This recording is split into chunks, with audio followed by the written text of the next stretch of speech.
Hey guys, welcome to the Washington Post Twitch stream. I'm Libby Casey. Okay, The Apprentice. You know, it's a TV show that Donald Trump starred in. It's how he got a lot of Americans talking about him in the 2000s. It's also the name of a new book. Got it there? The Apprentice by our next guest, Greg Miller. He's going to be joining us in just a couple of minutes. I am in the studio with Gene Park. Gene, welcome back from many travels you've been on. Yeah, I've been traveling. I've been flying a lot this past month. It's good to have you here. I think I'm going to be settled in D.C. for a couple of weeks. All right, so let's talk about this book and what we're going to address today. Greg has written about President Trump, the Trump campaign, his time in the Oval Office, and the relationship with Russia.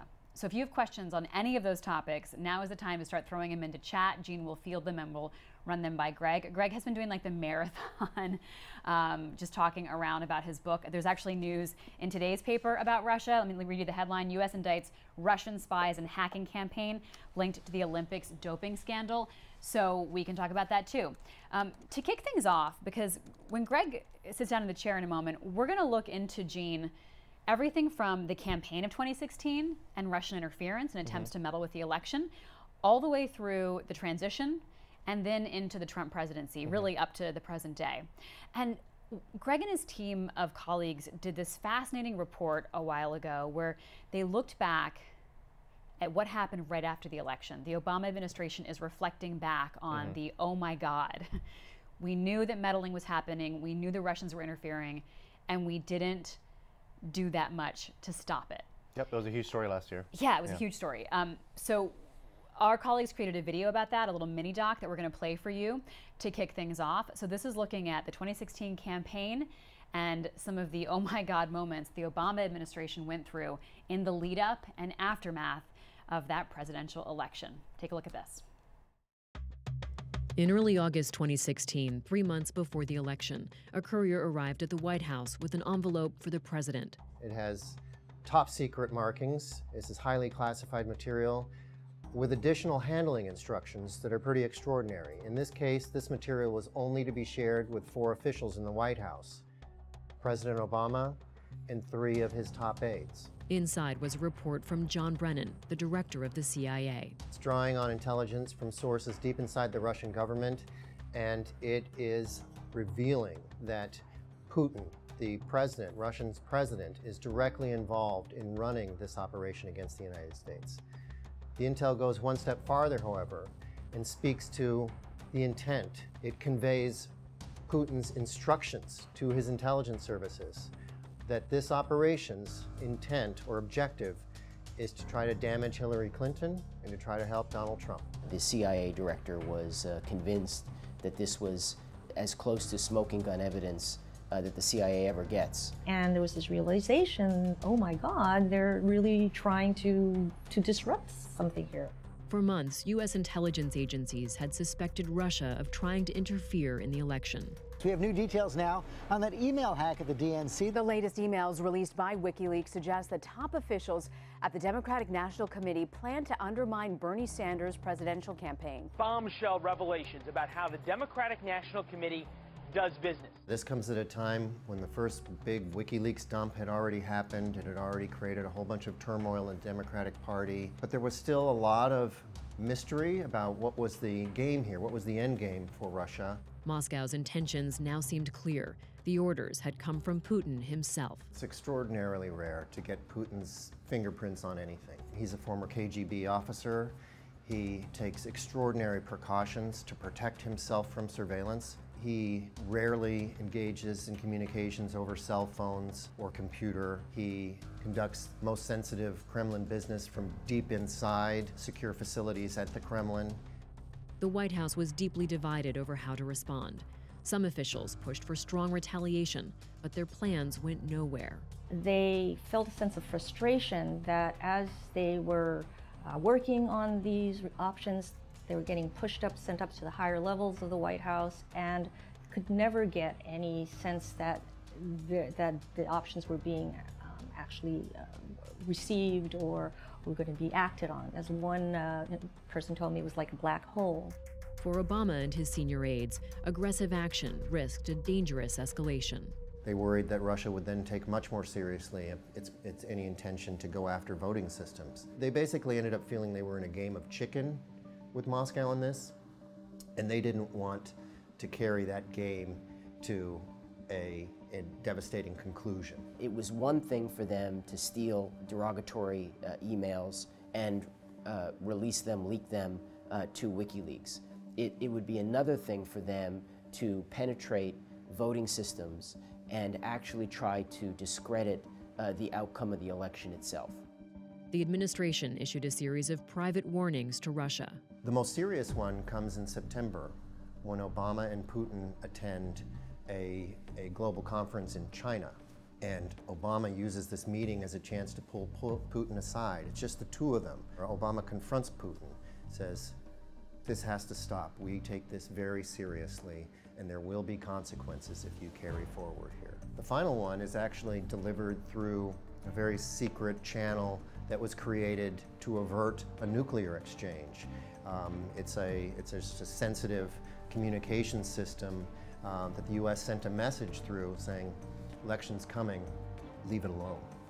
In early September, officials went to Capitol Hill to make the case for a bipartisan statement on Russian interference. Democrats are adamant that this is necessary. We have to call out the Russians. You have to confront them. You have to stop this. Republicans are less interested in that. They are arguing, no, you will be doing Russia's work for them. And some senior Republicans, including the Senate Majority Leader McConnell, go even further and express skepticism about the intelligence case. McConnell's pushback had a very large impact on the White House. To them, that was an indication that no matter what they did in this space, they were going to be accused by McConnell and other Republicans of basically trying to politicize the intelligence. On October 7th, the intelligence community publicly accused Russia of trying to interfere in the election, but Trump drew his own conclusions. She has no idea whether it's Russia, China, or anybody else. I am not quoting she has myself. No idea. I am quoting Hillary, you 17. Have no idea. 17 do you doubt 17 our military has and no civilian idea. agencies? Well, yeah, he'd rather believe Vladimir Putin than the military and civilian intelligence professionals who are sworn to protect us. It dismayed people in the White House and in the intelligence community that you could have a candidate who could so willfully ignore Russia's aggression. But tempering that alarm was a widely held belief in Washington, the belief that Trump couldn't win. I think it's really important, as we look back on this timeline here, to keep in mind that there was an assumption inside the White House, on Capitol Hill, among news organizations, frankly, that Clinton was going to win. It would almost be like, a third term for the Obama team. There would be plenty of time to deal with Russia once that outcome was secured, once Clinton's victory was secured. There you have it, folks. History made here in the early morning hours of November 9th, 2016. Secretary Clinton has conceded to Donald Trump. A political earthquake, a come-from-behind story for the ages. What started off as unlikely, impossible, is now reality. It was a shock to the White House. People kind of walking around in a daze, like a funeral parlor. Obviously, when Trump wins, the Obama people realize that the next president may be disinclined to basically follow through on aggressive steps to try to punish the Russians. And it lends this new urgency to trying to figure out, well, what did happen? What did we just witness here? What was Russia's role? The administration sort of doubled down and realized it needed to not only call out Russia, but at this point it needed to take some actions. It needed to hold Russia accountable and try to prevent a repeat occurrence. All these ideas that had been kicked around before the election are put back on the table. They basically cross all the most severe options off the list. And we're not going to dump a bunch of embarrassing stuff about Putin out there. We're not going to go after sector-wide sanctions. In one of his last news conferences, Obama defended his decision not to reveal more or do more about Russian interference. At a time when anything that was said by me or anybody in the White House would immediately be seen through a partisan lens, I wanted to make sure that everybody understood we were playing this thing straight. On December 29th, almost 5 months after he first learned of Putin's plans, Obama took action. The Obama White House now imposing sanctions and naming names. Some Russian agents will have to leave the U.S. in 72 hours. And some are calling it a parting shot at Russian President Vladimir Putin just weeks before President Obama leaves office. President Obama says all Americans should be alarmed by Russian interference in the election.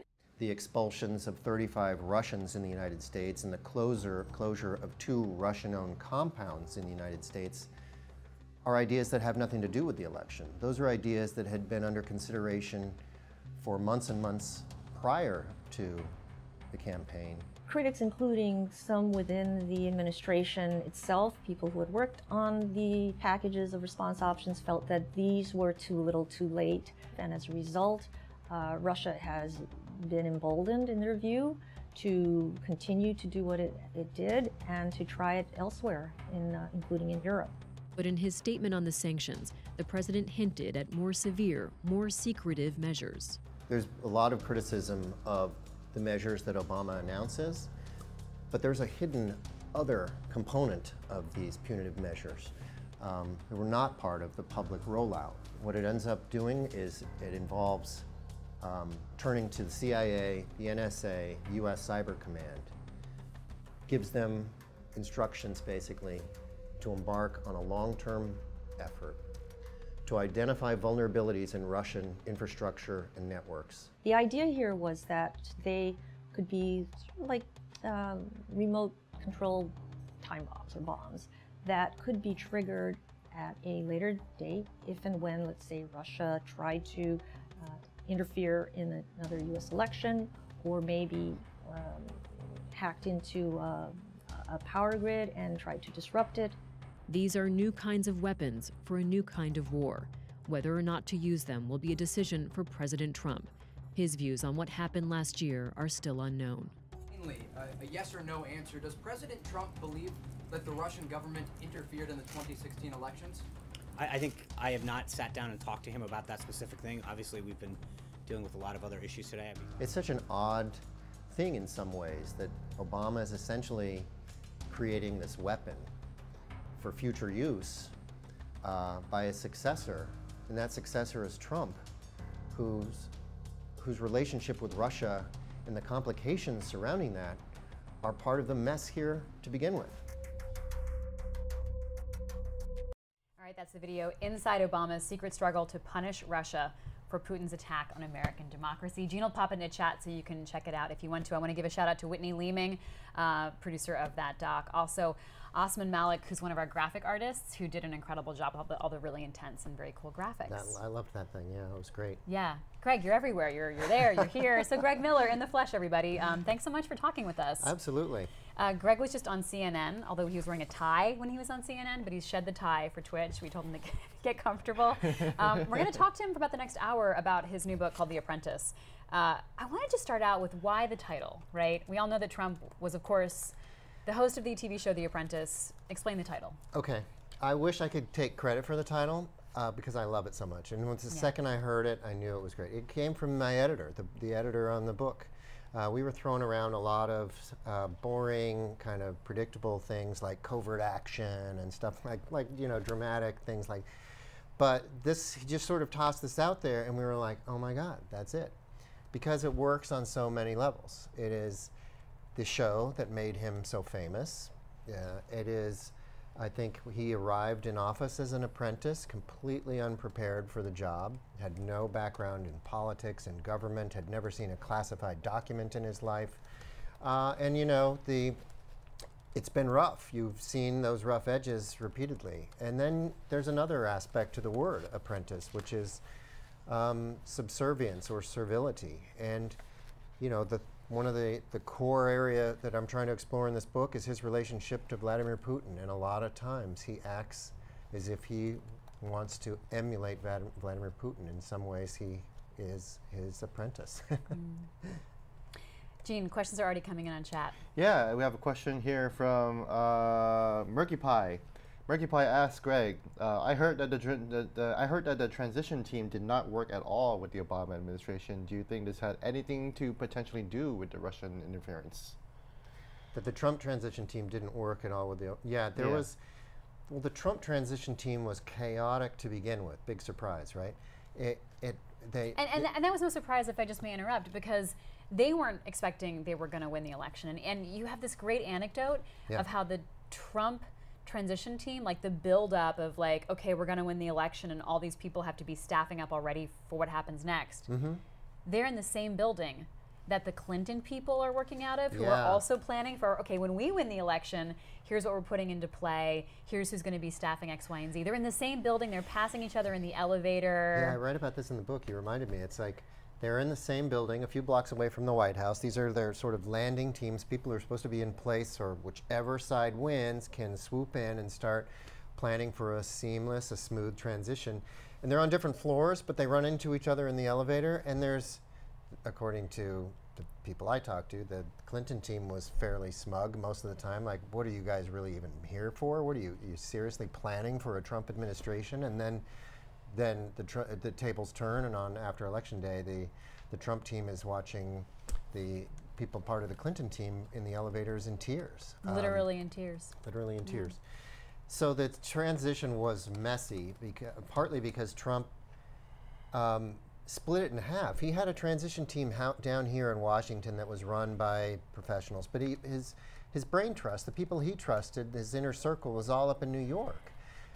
So there was never really any connection between those two. So you have all these people down here who are trying to plan, and you have them up, but the real decisions are being made in New York. They eventually sort of basically disband this Washington team that's done all this work and kind of scrap a lot of their work.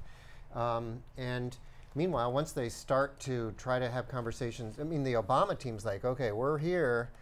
We're surprised as everybody about this outcome, but you guys there's a lot you need to know before you sit down. And they kept waiting and waiting and waiting for people to come in and sit down and talk and look at the documents, look at the papers, look at the plans, look at everything. And I mean, they had interactions. There were meetings in the Situation Room, but it was minimal, and it was and it showed. That lack of preparation showed from the very beginning. Tie that to the question of Russia and Russian involvement. And you know, one thing that I've always been curious about is how much of the way that the Trump transition team was operating was ignorance and how much of it was intentional. You know, like if I was preparing to start a new job, I might be like, hey, I'm going to talk to so-and-so player and so-and-so person and make some calls. And if I hadn't been schooled up, I might not realize that, well, you might not be able to make those calls since you're not actually in office yet. Talk to us about their behavior. The Trump team doesn't get to use that excuse too much. The book has scenes, and we wrote about these in the paper too. They're really interesting. One of the interesting things that happened in the transition is they have some pros. Some Republican sort of senior foreign policy people are part of this transition team. In their initial meetings with Flynn, he's talking about, oh yeah, I got meetings with the Russian ambassador. I got to connect with him. All these other people I don't have time for, but I'm supposed to sit down with Kislyak very soon. And they're like, really? Or what are you doing? Why are you interacting with the Russian ambassador? Didn't you read all the stories about what just happened in the election? Don't you? That's one, really uncommon, and two, particularly perilous right now politically for us.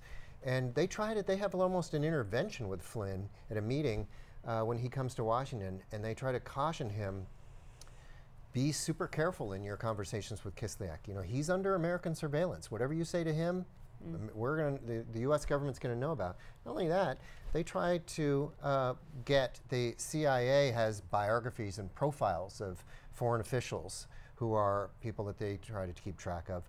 They go to the trouble of getting the agency's profile of Kislyak and putting it in a safe for Flynn to read. He never reads it. So there were efforts. There were people who were paying attention, who were trying to keep this from happening. You know, but Flynn, there was a. And this is a picture of Mike Flynn.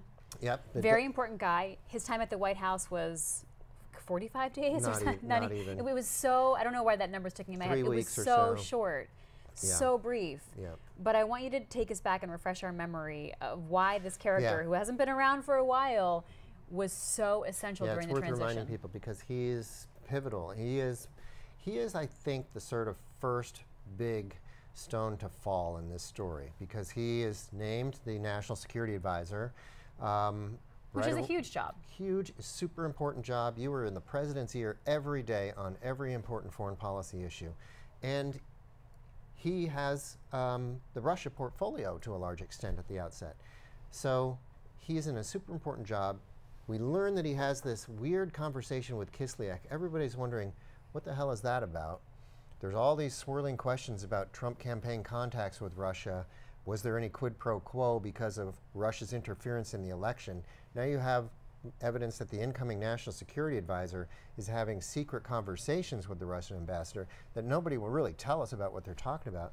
So this was one of the really first big stories that broke this all wide open.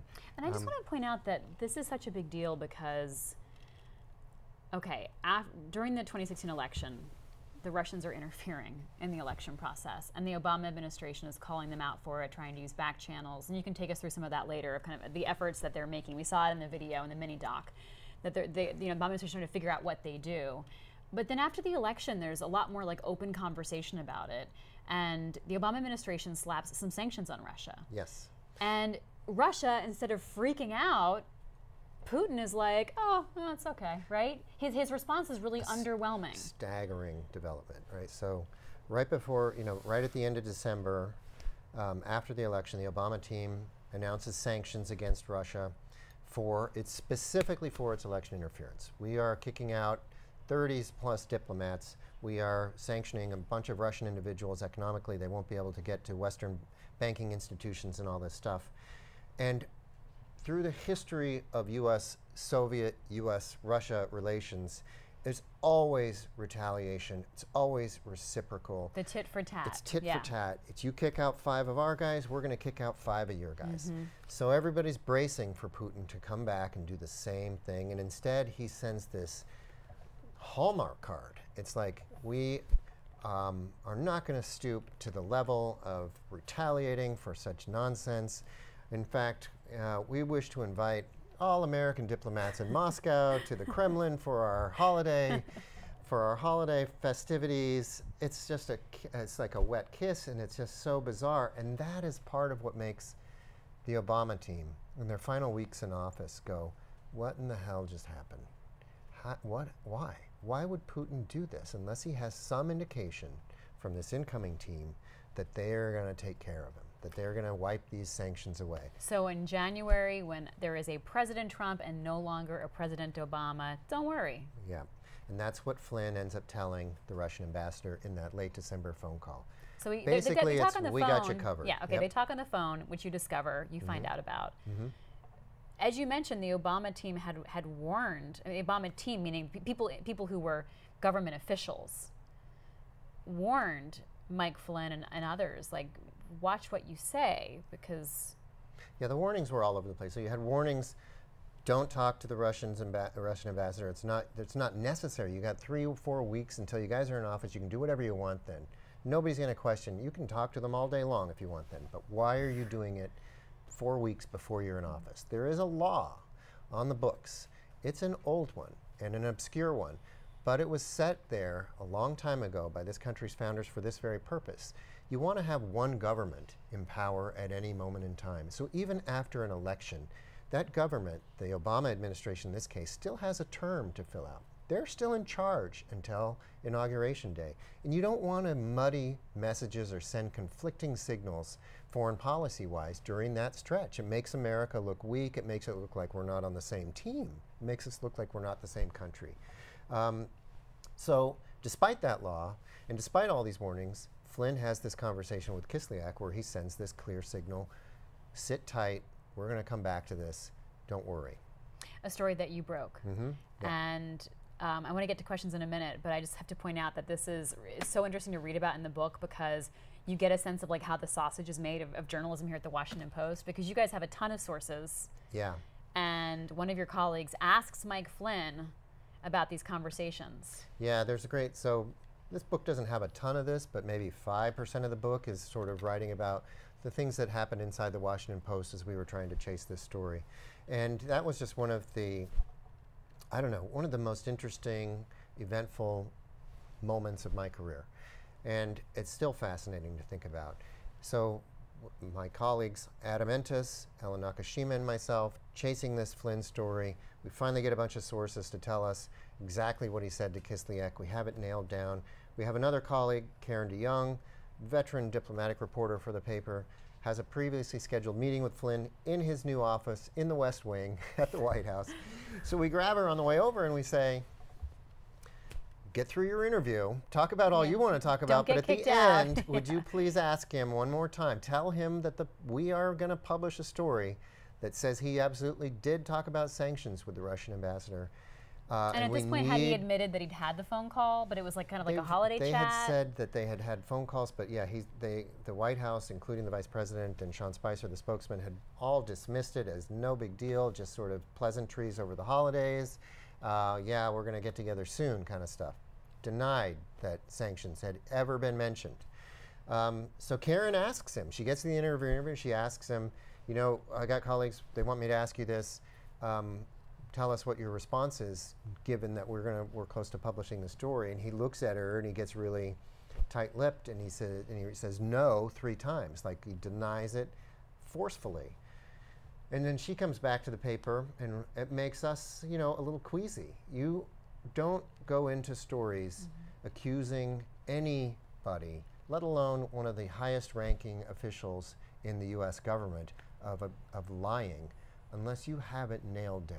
And if they don't, you know, often in these cases, if you come at them hard enough with enough evidence, they will relent, they'll back down. But he didn't in this case, and so it made us just a little nervous. And so it took us another 24 hours to double-check everything, triple-check everything, and then we published the story, and then he's forced out of office within a matter of days. And he changed his tune. Oh yeah. The next day, you've been telling the story. But I found this fascinating because, like, you know, you guys have this night where you all go home, and you're like, all right, we're not going to publish. We're going to hold it a day. Yeah, we're trying to regroup. But you go back one last time. So we have this meeting in the executive editor's Marty Barron's office the next day. And you guys remember Marty? I'm trying to hold Hi, Marty of the Marty. I'm trying to hold it together, and I'm saying to all these editors at this table, guys, bosses, we have this nailed. Don't be spooked by Flynn's statement, his denial. We're good. Let's publish. And Marty says, good, okay, I believe you, let's go forward.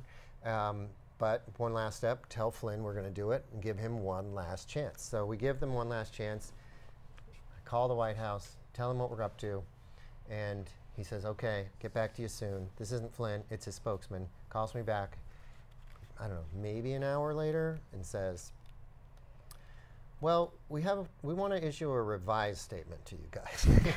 We want to go back to... Remember that triple no? We want to revisit what he said yesterday. Can we take that back? Can we say now that he just doesn't recall that whether this subject came up? He's not certain. And I'm like, in the back of my mind, I'm like, okay, the story is nailed for sure now. We know we got this. He blinked. He blinked. 2, absolutely not. We're not letting you take what you... So really is like the breaking moment of the whole Trump... Like this, basically. Too many. Too many. On a big story like this, a consequential story like this, a lot of editors have to look at it. You want... the paper's reputation is at stake. The reporter's reputation is at stake. And even beyond that, you know, the reputation of journalism more broadly has something at stake here. So, of course, I'll try to count them up for you. So the editors on this story would include Peter Finn, who is my direct boss, who is the national security editor. At the time, it would have been Scott Wilson, the national editor, wants to look at this. His deputy wants to look at this. Cameron Barr, the managing editor, definitely wants to look at this. And Marty Barron, the executive editor, absolutely wants to look at this. And that's not even counting the copy editors and line editors who are looking at the content in this story and, you know, making sure everything's good. We have another question from the serial killer, and by serial it means like the breakfast. Okay, phew, good. Well, not just breakfast, at any time of the day, right? But the serial killer asks, how far back in time does the Trump-Russia connection go? Obviously it started before the election, but how far back can it be traced? Serial killer reference threw me there, because I used to work for the Los Angeles Times, and they had a critical period in their history where they hired an executive from General Mills. He came in, did a bunch of layoffs, so everybody called him the serial killer. Oh, but, man. So sort of flashbacks. Yeah. So the question is, how far back do Trump's connections to Russia go? We don't, for starters, I should just say, we don't have full clarity on this question. We're not even close to it. We know that there's been a lot of engagement over a long time. That Trump was pursuing deals for real estate developments in Moscow dating back years. We know that his sons at various points have talked about how much money had flowed into the Trump organization from Russian accounts and Russian sources. We know that Trump held the Miss Universe pageant in Moscow and traveled there himself, desperately sought a meeting with Putin, sent invitations to Putin, hoping that he was going to show up. His admiration for Putin goes back a long time. And Putin doesn't, but sends him a gift box instead. And then there are lots of other entanglements for Trump. There are weird things that happen in the condominium towers that he's built in Florida, where a crazy disproportionate number of the buyers are Russian. So as I said from the outset, we don't have full clarity on this, but it goes back a long way, and there's a lot of material there. I want to play a clip from the campaign, which I think most of us remember. It's when Trump gives a shout out to the Russians and asks them to look around for Hillary's quote-unquote missing emails. We'll talk about it afterwards, but let's go ahead. Let's revisit, go back in our time machine to 2016, and then candidate Trump on the trail. Russia, if you're listening, I hope you're able to find the 30,000 emails that are missing. I think you will probably be rewarded mightily by our press. Let's see if that happens. That'll be next. Yes, sir. All right, President Trump on the trail. Remind us about the missing emails, first of all. Yeah. So you can almost even now hear the echoes of the gasps, from journalists, from CIA officials, from when he uttered those words. It's just an astonishing, I can't say enough what an astonishing thing it is for an American politician to invite an adversary into the election in such a blatant way. Why not just take it as a joke? I mean, where everyone's talking at that time about Hillary Clinton's private server and what emails were personal versus part of her State Department service, and yeah, you can even give them the benefit of the doubt, but there's just sort of a line that you don't cross there. In a joke like that, the way it is heard, and I've talked to many CIA officials and Justice Department officials who were just aghast at the idea, because at that point Russia was already deep into the election. They had already hacked. We already knew at that point they had hacked the DNC computer servers. They had stolen thousands and thousands of files. Then they released those files to WikiLeaks, threw them out onto the internet just on the eve of the Democratic convention. And this was, I think, Trump's attempt to kind of divert attention from himself at that point and turn it back on Hillary and her emails. But it was, one of the things that's been most interesting in working on the book is you go back at these critical moments, like the one you just played. We lived through those at the time, but we didn't know what everything else that was happening, right?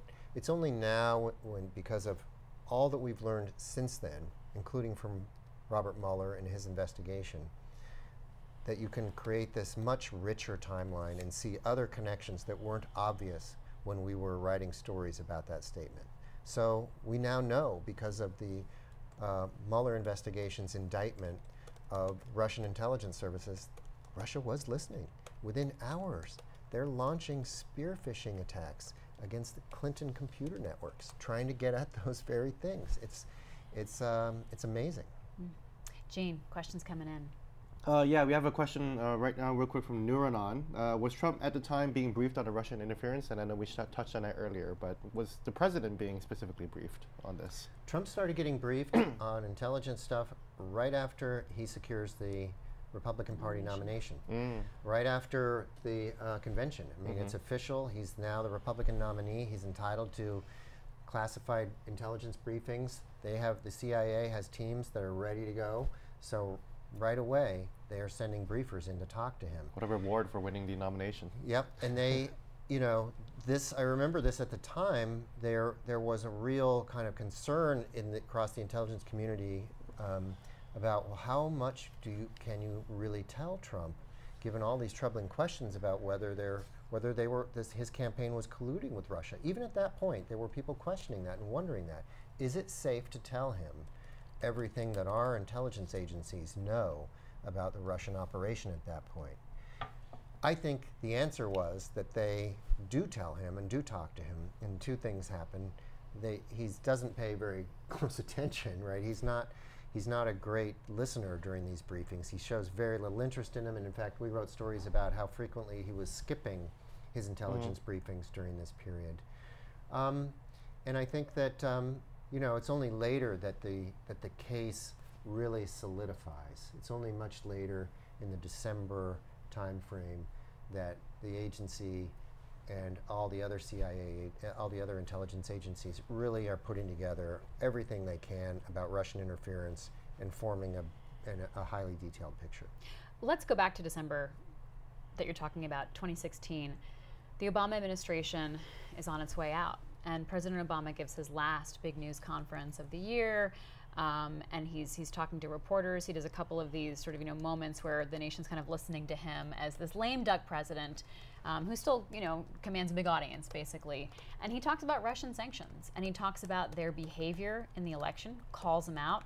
I want to play a little bit of that to bring us back to how then President Obama was talking about the election and Russians' role.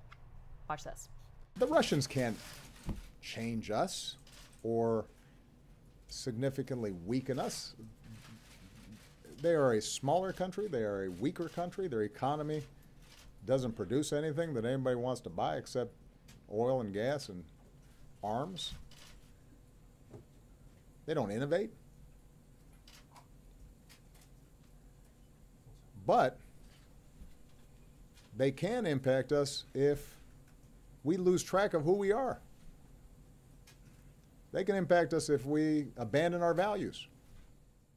That's President Obama back on December 16th, one of his final press conferences. I am looking right now at Greg's book, The Apprentice, and looking at how you characterize that and remember that, that press conference where you write that President Obama's bitterness and disappointment boiled to the surface, and the outgoing president came as close as he ever would to lashing out at the public, the press, and Putin, basically for how everyone behaved in the election. What was his complaint about the public, the press, and then we'll talk about Putin afterwards? You heard a bit of it there. It's almost like he's talking to us almost as like a parent in that moment, like he's just so disappointed in us. He's angry with the press at that time because news organizations just lapped up all of this stuff that Russia flung out onto the internet. So we see like John Podesta's emails and all the gory details of what Democrats are doing behind the scenes, and we're all lapping it up. All of these, there were so many stories just combing through the WikiLeaks, the material dumped on WikiLeaks for tidbits and embarrassing revelations about Clinton, about the Democratic National Committee and everything. And Obama's arguing, well, you guys were missing the bigger picture. Here you have a adversary, a foreign government, messing in our election, manipulating everything about our politics, and you're making yourselves complicit in it. I would argue that there's no way you can really expect news organizations not to do our jobs, which is to look through material like this no matter where it comes from. But I take his point. I do think that this was a moment where the news media was exploited, and sort of more broadly, he's talking about the fissures in our society, the divisions, the sort of hyper-partisanship that we've seen emerge over the past several decade or two. Which the Russians exploit. Which I mean, they take full you advantage guys of. know this, but I think it's important to talk about sort of the factual reporting that's taken place that has shown that Russians found the divisions in our society, targeted ads to those divisions in social media, but also created fake personas, fake profiles, fake user groups that appealed to fans of Black Lives Matter or fans of cops in Louisiana or whatever your thing was. You might be targeted very specifically by Russians that were trying to take advantage of the divisions we already have in our society. So Obama's doing a couple things there. He's dissing Putin in the most that direct really way. stands out. I mean, he's sort of like, you guys are small fry. Nobody wants to really buy like your stuff. You guys are small, you're weak, your economy's tiny, nobody cares about you. This is your only way of hurting us.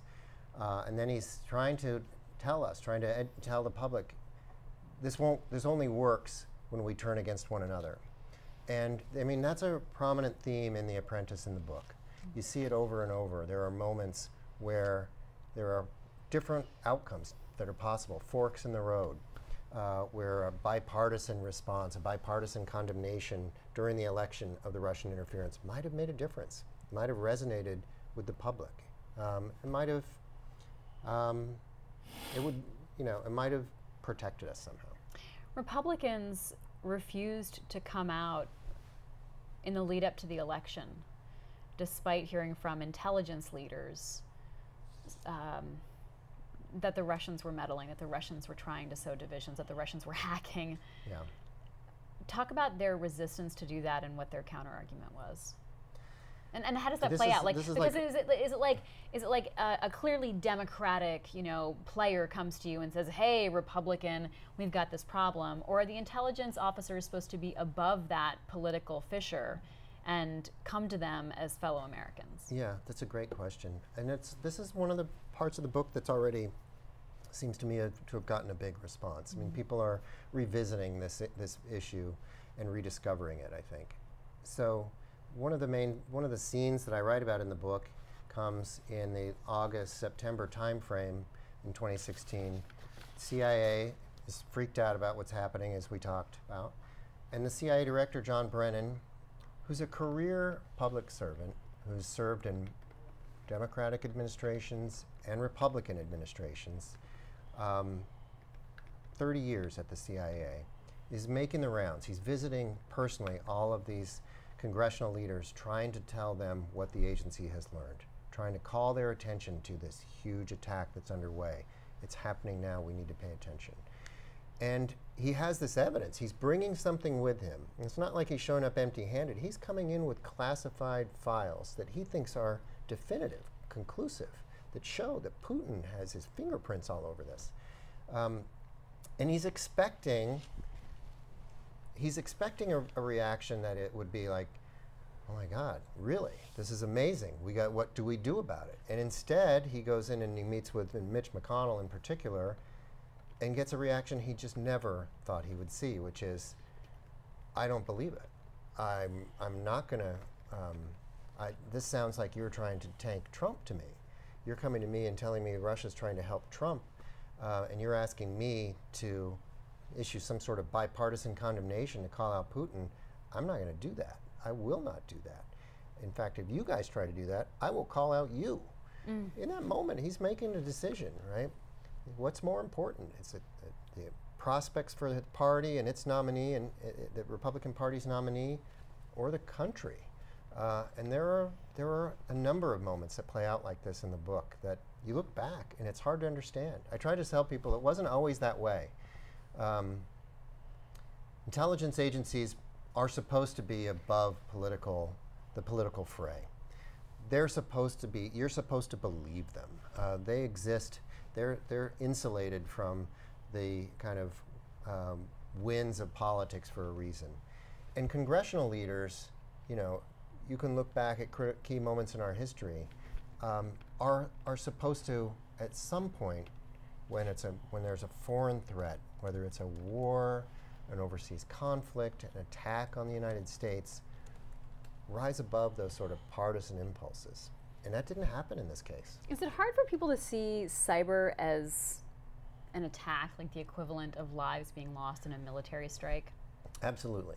So there have been a number of smart people who compare this Russia attack to 9/11. Like Michael Morrell, the former deputy CIA director, calls it the political equivalent of 9/11. Wow.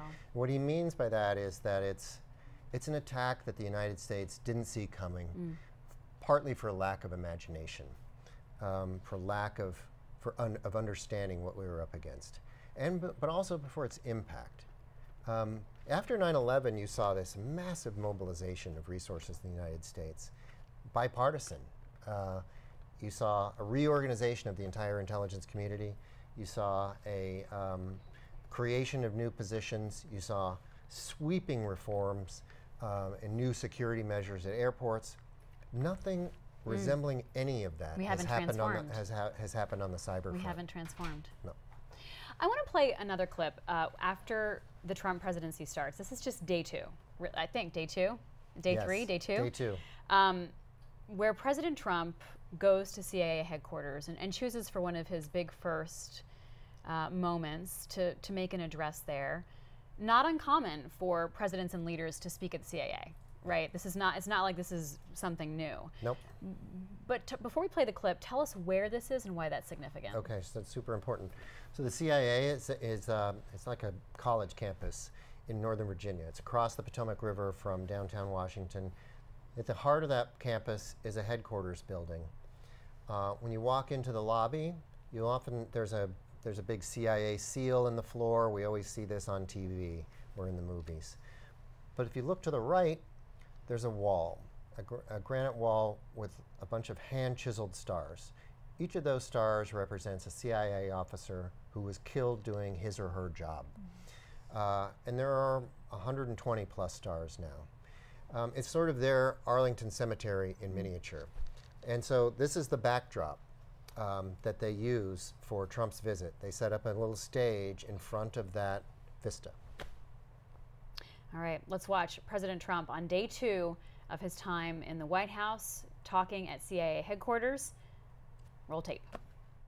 We did a thing yesterday, the speech. Did everybody like the speech? You had to like it. Right? So I've been given good reviews, but we had a massive field of people. You saw that, packed. I get up this morning, I turn on one of the networks, and they show an empty field. I said, wait a minute, I made a speech. I looked out. The field was, it looked like 1.5 million people. They showed a field where there were practically nobody standing there. President Trump, very focused on himself and his crowd sizes and the optics of his presidency rather than... Now he did, let's start at the beginning of the speech, especially Mike Pence talked before him, and the vice president was very reverential about where he was and honoring what the stars symbolize behind him. President Trump started off his speech okay, and then seemed to get increasingly tone deaf to both the location and the audience he was speaking to. You saw in that clip the stars behind him. I mean, that's not just a decoration at the agency. Those stars, each of one of those stars is somebody who died. And so he does start off the speech, and it seems to be going okay. The agency's super nervous about him coming because just a couple weeks earlier he's accused them of being like Nazis and engaging he literally used the did. Nazi term to lash out at the agency, who he accused wrongly of leaking the allegations that he had consorted with prostitutes in Moscow and stuff. But so he's just minutes into this speech, he just sort of pivots, and all of a sudden he's just talking about himself in a very self-aggrandizing way. He's talking about how many Time magazine covers he's been on and how he holds the record, which is not true. He's talking about how many people, tens and 20s and 30,000 people were showing up at his campaign rallies. He's talking about how young he feels. I feel like 32, 33. It's all about me, me, me. And then he finally talks about the crowd size at the inauguration and says, the reporters in this room, they're the most dishonest people on the planet. They refuse to give me my due credit for how many millions of people were. None of it's true. Finally talks about the crowd size at the inauguration and says, the reporters in this room, they're the most dishonest people on the planet. They refuse to give me my due credit for how many millions of people were him, and he's standing in front of a wall that's all about sacrifice. And it just clanged, right? This is just a speech that you could just see that was going to have a terrible fallout, terrible consequences for his relationship with the agency. People across the intelligence community were aghast, and I think people even close to Trump knew that it was a blunder. I didn't know this until I read your book, that people began leaving flowers at the wall after that. Yeah, that was, you know, one of the details that jumped out when I was doing interviews for this book, and I was asking CIA officials about that, his visit there. I build the prologue for the book around that visit because it's so symbolic in so many ways to me. It's just sort of his disdain for tradition, his disdain for what we think of as sacrifice and honor. And the people at the agency, some of them at least, were so troubled by what had happened and where it happened that when the work week resumed that week, on Monday, Tuesday, Wednesday, people started putting bouquets of flowers at the foot of the wall where that stage was. There's sort of a little silent protest, I guess. There's sort of a little silent protest, I guess, an effort to, I don't know, they felt that this site had been desecrated and were trying to, an effort to, I don't know, they felt that this site had been desecrated and were trying to express sympathies in some symbolic way. We're talking with Greg Miller. He's a national security reporter here at The Post. He's also the author of The Apprentice, which you can see I have lots of Post-it notes inside. Those are all your notes? These are my notes, Gene. Wow. Yes. You really did? So you didn't just stuff those in to make it look like you I did? know, of course not. I read the book, and totally these are legit. Sympathies in some symbolic way. We're talking with Greg Miller. He's a national security reporter here at The Post. He's also the author of The Apprentice, which you can see I have lots of Post-it notes inside. Those are all your notes? These are my notes, Gene. Wow. Yes. You really did? So you didn't just stuff those in to make it look like you did? I know, of course not. I read the book, and totally these are legit. This one says W.H. This one says W.H. Nunez Burr. Let's see what that's about. I know what that's about. This is about during the presidency. So how the folks who were leading the intelligence committees, what their role in all of this was. So let's jump into the presidency for a moment. I want to get to more questions, Gene, but I do want to ask about sort of the politicization. Did I nail that? Mm-hmm. Of what's gone on, because obviously as you're watching the news surrounding the Kavanaugh nomination right now, there's so many charges from both sides of the aisle that the other side is playing politics. But this is an example, sort of a fascinating example of how the Intelligence Committee investigations of Russia interference have really been partisan ventures. And at one point in the book you write about that the president and his team are even asking leaders of their administration, as well as people like the heads of the intelligence committees, to essentially vouch for them on things. To do their political bidding, to carry the political water in ways. I mean, I can't say enough how we've never seen anything like this. It just didn't used to be this way, and it's not how it's supposed to work. You know, we were just talking a couple of minutes ago about the aftermath of 9/11. There were investigations into what happened. There was a commission that was created to sort of get to the bottom of how 9/11 happened and how we can shore up our defenses as a country. But the intelligence committees in Congress did the same thing. They carried out their own investigations, and a lot of the reforms that happened were because of their work. And in this case, instead of launching investigations to try to get to the bottom of the question of Russian interference and whether there was any collusion with the Trump campaign, we've seen time after time these committees, especially in the House, and Chairman Devin Nunes from California, who was a supporter of Trump. He was an advisor during the transition, and he has been one of his most fervent allies on the Hill. And instead of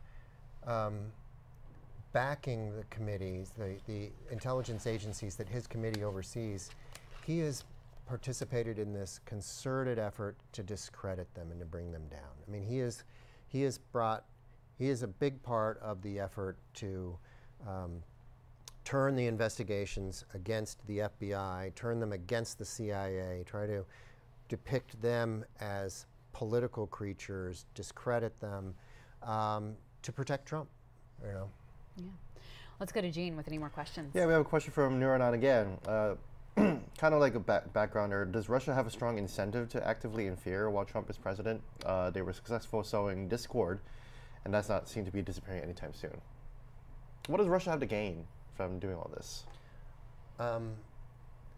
In other words, from continuing to do this? I mean, Yeah. what they have to gain, you know, I hit this question, I get this question a lot, and some people will argue, well, they didn't get relief from sanctions. They didn't get what we presumed they wanted from a Trump administration necessarily. Explain why they didn't. They didn't because Trump was sort of politically boxed in, and the State Department, his cabinet, his own cabinet, just doesn't see it the way he does. I mean, he's surrounded himself with people who are willing to work for him and support his agenda, but they have their own limits. And the Defense Secretary Mattis doesn't see Russia the way Trump does. Secretary of State Pompeo doesn't see Russia the way Trump does. And people who were friendlier to Russia are out now. People Correct. like Flynn, maybe even Tillerson, just because of past relationships he had as the head of ExxonMobil. Yeah. So and then Congress also isn't letting sanctions slide. But if you go back to what Russia's objectives were in 2016 in their interference, they sort of changed. But it's important to remember that at the outset, the main objective was just to be disruptive. It was to turn the American election into as big a mess as possible, to make American democracy, and Putin uses these words, talks about democracy as being messy and dysfunctional, to tear the United States standing down a few pegs. Russia, and Putin in particular, hate being lectured by the United States, the high and mighty the United States, constantly lecturing Russia on human rights, on democratic reforms, and things like this. This operation began as an attempt to discredit American democracy in the eyes of the world.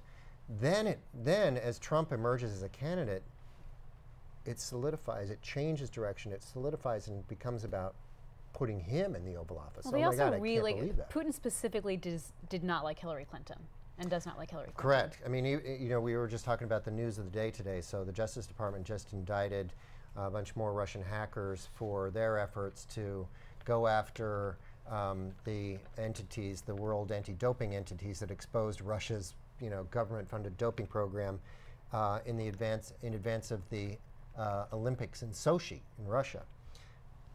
It's just another example of how Putin turns his intelligence services into weapons for sort of personal/political retaliation against perceived enemies. He hated the black eye that Russia had in the Sochi Olympics when all those stories about how their athletes were doping. He hated Hillary Clinton because after his return to office, Putin's return to office, and after some midterm elections in Russia, there were huge protests and protests against his government and against his regime. He convinced himself that the United States was behind those and that Hillary Clinton in particular had incited those protests to embarrass him. As Secretary of State. When she was Secretary of State. So the Russians want to make us look like a hot mess. They want us to look bad in the world stage. They want to hurt Hillary Clinton. And they like Donald Trump. What's not to like? You know, I mean, he shows up. He's just singing Putin's praises. He's talking about wanting a better relationship with Russia. He is bashing NATO. One of Putin's founding sort of grievances against the United States is how, after the fall of the Soviet Union, NATO, this alliance that was built after World War II to protect Europe, to make sure that all of Western democracies have one another's back, started creeping up closer to Russia's borders and brought in some additional countries. He regards that as unacceptable. It's a huge grievance for him. So here's Trump bashing NATO, talking about NATO not carrying its weight, threatening to break it up, bashing Germany. All of this may not be behavior necessarily at Putin's direction or manipulation, but it's all consistent with Putin's worldview. Let's get back to that great question that came in on chat about, so why meddle now, right? You got Trump in the White House, which the Russians had as an objective. Whether or not President Trump knew about that or any team members knew about that or encouraged that is still a matter of investigation. But why would the Russians continue to try to sow discord in our country right now? I think if you look at the impact of what happened in 2016, you could flip the question around and say, why not? It was just such a small, relatively tiny investment. And look what it's created. Look how much discord exists in the United States now. We have investigations. We have the president fighting with his own Justice Department and FBI. We have a completely atomized political environment. We can't get along on anything. We're fighting each other over a Supreme Court nominee. So why wouldn't they? You can't attribute all of that outcome to Russia, but they contributed to it, and for very little expense, right? Why wouldn't Russia want to continue to try to amplify the existing discord in American democracy? Because it makes America look weak and dysfunctional. But if you're really pro-Trump, why not help us find smooth sailing? Like, instead of sowing discord, make the country make America great again, Greg. I think that partly there was probably we write about this in the book, and Anton Troyanovsky, our terrific correspondent in Moscow, did some fascinating interviews with Russians, including some who worked at the Internet Research Agency, this big propaganda factory that pumped so much disinformation into Facebook and Twitter during the election. And there was this expectation in Moscow that there could be this new horizon, this new breakthrough in the relationship. But we just talked about why that hasn't happened. I think Putin has all but given up on that. I think that Putin continues to hope for something from Trump. Continues to see Trump as a useful ally in key issues, but it doesn't keep him from wanting to continue delivering black eyes to the United States. So you've done a lot of interviews where, like, I mentioned you were at CNN talking to Wolf Blitzer just a little while ago. What else have you been doing? Who else have you been talking to about your book and reporting? Well, I've been busy the book just came out on Tuesday. I hope everybody likes it. And I had started this weekend in New York and was on the CBS Morning Show on Monday. I did several MSNBC shows. I was on this terrific Frontline program on Tuesday night. I did the Fresh Air program with Terry Gross, and that was a really terrific interview on NPR. She does a great interview with authors, gives you a lot of room to talk about your process, how you go about writing the book, and what you think is important in it. And so that was a lot of fun. We had a terrific event here at the Post that you moderated. That was great fun to be up on a stage with a lot of Post readers and hear from people. It's so exciting. I have to say, for so many months, I was sort of holed up in this own cramped little world of just trying to write this book and just feeling like I was only in my head and inside this computer.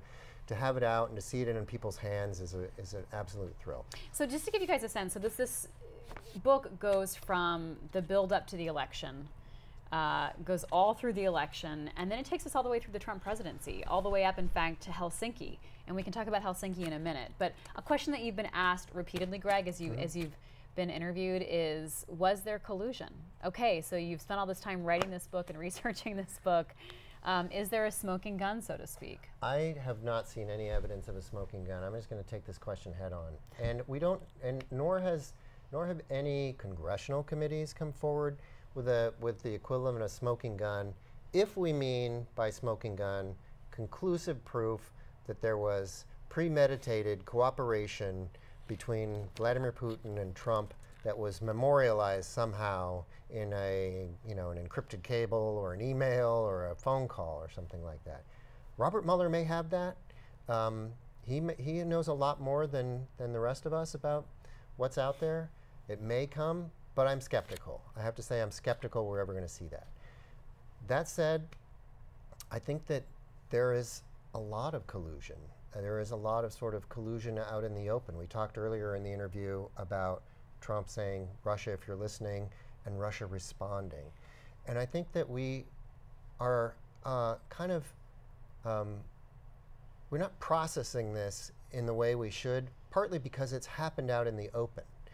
If we learned that Trump had secretly contacted the Kremlin at that moment in the campaign and said, could you guys do some digging around for Hillary Clinton's emails? And we knew that 3 hours later, Russian hackers were sending spear phishing attacks to Hillary Clinton accounts. Oh my God, that would be an astonishing development. So some of this is just in plain sight. Some of this is just staring right at us, and because it's staring right at us, we just sort of, we look at it, we don't know quite what to make of it, and we think, well, it can't be collusion because it wasn't hidden. I want to play a clip from Helsinki. So this is the summit that happened this summer with the Russian president and our president. And there were some moments that were surprising in how President Trump seemed to side with Vladimir Putin, a foreign adversary, over his own intelligence agencies. Let's listen to an excerpt. My people came to me, Dan Coates came to me, and some others. They said they think it's Russia. I have President Putin. He just said it's not Russia. I will say this, I don't see any reason why it would be. I have great confidence in my intelligence people, but I will tell you that President Putin was extremely strong and powerful in his denial today. What did you make of that? I was in the room. I was just, not 10 yards away from Trump and Putin for that moment. I had traveled to Helsinki to witness this. Wow. It was a crazy scene. It was in this palace in Helsinki, and the room was really electric. The mood was tense. Everybody sort of wondered how this was going to go. There was a lot riding on this. And I think it just sort of, but there also just seemed this inevitability. You knew that he was going to have to confront this issue in this setting, and you kind of knew inside, based on everything we've seen so far, that he was not going to use this as a turning point in his presidency. It was there for the taking. I think that's, to me, what makes that moment so interesting. Because if he had, in that moment, turned to Putin and said, I have to say, my intelligence services have said that you absolutely interfered in the election. I know you deny it, but if you ever do anything like that again, there will be severe consequences. Mm-hmm. The perception of Trump as president, the history of his presidency might have been different. Mm-hmm. He couldn't bring himself to do that. He's incapable. He seems incapable of doing that. Craig, do you think part of that, though, is, I mean, this is just, I'm on like this psychologist couch sort of thinking, but there are many reasons why that could be. Yes. One, it could be a close relationship with Vladimir Putin. It could be something that he's some sort of leverage, beholden to, some leverage. Pictures, yeah. Mm-hmm. It could also be because of his own sense that if it is shown that the Russians interfered in the election, that it somehow invalidates the election results and threatens not just the legitimacy of his presidency, but also his popularity and electability. And just like we saw him being singularly focused on crowd size at inauguration in one of the earlier clips, it's like there does seem to be something about the psychology of this individual where he needs the validation. And repeatedly, I mean, you read about it in the book, other reporters have talked about it a lot, when he has private meetings with everyone from the former FBI director to advisors, he's constantly referencing himself and how popular he is or how powerful he is. And it's a real weird inability to separate from that, right? And to see a bigger picture and a bigger reputational gain for himself, right? So weirdly, he's very obsessed with proving that he won that election fair and square, from never having any doubt that that was all him. But doesn't see that treating Putin and the relationship with Russia in a different way might make people forget about that election interference, might make people think of him in different terms as a president, as an American president. But you're right, at the CIA, he can't not talk about himself in that really sensitive setting. I thought it was really interesting that our competitor, the New York Times, had a big investigation that they published this week on his financial history, and it was compelling reading. And one of my takeaways from that is that, it undercut this myth. Trump is all about these sort of creation myths. I am a self-made billionaire. My dad gave me a $1 million loan, nothing else. It's totally disproven now, right? It's not true, but he still clings to that fiction. It's the same way he believes he won the presidency because of his own charisma, because of his own ability to reach people and communicate with people, and because of his own strategic brilliance. And but can't they both be true? I mean, can't that be? They absolutely can. But can those things coexist in his mind? It doesn't look like it. Yeah, I got to say that New York Times story is fascinating. If you haven't gotten a chance to check it out, about Trump's finances and where they might have come from, their podcast, The Daily, also did this great explanation of it yesterday morning, where they kind of take you through it. That unfolds like a book. I mean, it's really so interesting to listen to. It builds on itself. So I think that news got lost a little bit yesterday because the world of American news was focused on the Kavanaugh nomination, understandably, but also President Trump's comments the night before, where he was making fun of Christine Blasey Ford, and that seemed to be the focus of political conversation. But that New York Times piece is really fascinating. So yeah, you should read that after you read the book. After you read the book, after you read the book, The Apprentice. Jean, final thoughts from you? Thank you. No, I think that's about it. Yeah, thank you so much. Greg, totally appreciate you being here. Thanks for taking the time. Does your media blitz continue? It does continue. Oh my gosh. I'm sick of myself, but we're not sick of you. I'm gonna keep going. We're not sick of you. Keep your eyes peeled for Greg. He's also on Twitter, of course, as is our friend Jean. You know, I do want to leave us and go out on this question of collusion. But before we do that, let me just round up what's going on the rest of this week. I know people on chat were asking about our game plan. We will be back tomorrow afternoon, to cover the news. We're going to watch what happens. Even as we've been talking here, more drama has been unfolding in the Kavanaugh saga. Republicans say they want to push forward and do a vote. So we'll come back to you tomorrow and talk about that. And then we'll be back next week. Yeah, just keep an eye for your notifications. We're also going to hit midterms next week. The countdown is on. It's a month out till Election Day. So we're going to start hitting midterm stories hard, including a really fun show we're putting together for next week all about the best and weirdest and most horrifying ads of the campaign so far, including one that is literally a dumpster fire. So we have lots of fun things to do. I haven't even heard about this. Okay. Yeah. Guess what, Gene? You've been traveling. We've been planning while you've been gone. Greg Miller, author of The Apprentice, Trump, Russia, and the Subversion of American Democracy. Thanks so much for being here. I'm Libby. You know who Gene is. We'll leave you now with President Trump denying collusion in his own words. Watch this. There has been no collusion between the Trump campaign and Russians, or Trump and Russians. No collusion. No collusion, no obstruction. The entire thing has been a witch hunt, and there is no collusion. Most people know there were no Russians in our campaign. There never were. Have you seen any Russians in West Virginia or Ohio or Pennsylvania? Are there any Russians here tonight? Any Russians? It was a hoax. Your real Russia story is uranium. This is now getting ridiculous. They found no collusion whatsoever with Russia. The reason they found it is there was no collusion at all. There was no collusion, and that's been so found, as you know, by the House Intelligence Committee. There's no collusion